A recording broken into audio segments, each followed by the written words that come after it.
Summer is flying by, and we are focused today on beautiful blue jewelry, specifically on blue Schlumberger jewelry, and on some of the books that we're fortunate to have in our reference library on Schlumberger.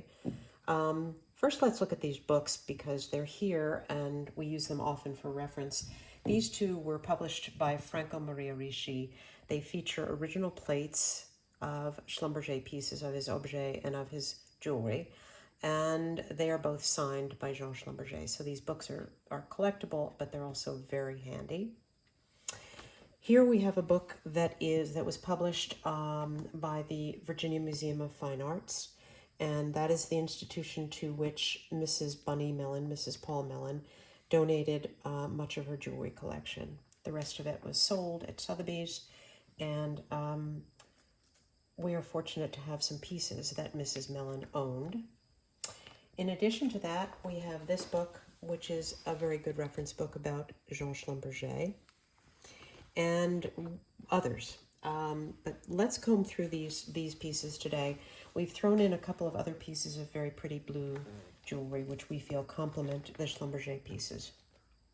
First, let's look at these earrings. These were in the collection of Mrs. Mellon. You can see them illustrated here in the catalog from the Museum of Fine Arts.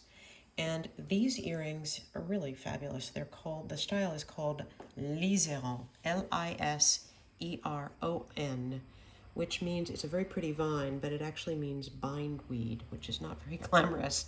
But apparently these were made in coral and they were made in turquoise, and we happen to have this version in lapis. And these are really stunning on the ear.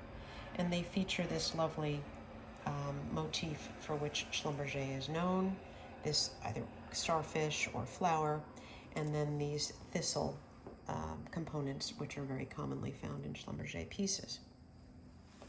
Some other goodies that we have that are iconic Schlumberger designs are these kind of scallop shells with little pointelles of diamonds.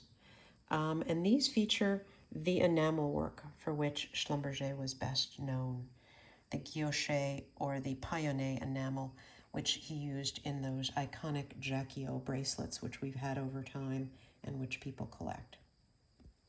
And we felt these would look really fabulous with this lapis bracelet that we have, which is unsigned, very well priced, which features 18-karat gold links and diamond accents and blue topaz accents. And this is just a fun bracelet. It's big and bold, and I think it sort of looks lovely with these smaller earrings, and that whole kind of blue colorway looks terrific on blondes. And this bracelet we threw in with the liseron earrings because we sort of like the high and low component here. This is a leather bracelet by Van Cleef & Arpels from the 70s with 18-karat gold rope twists holding it together.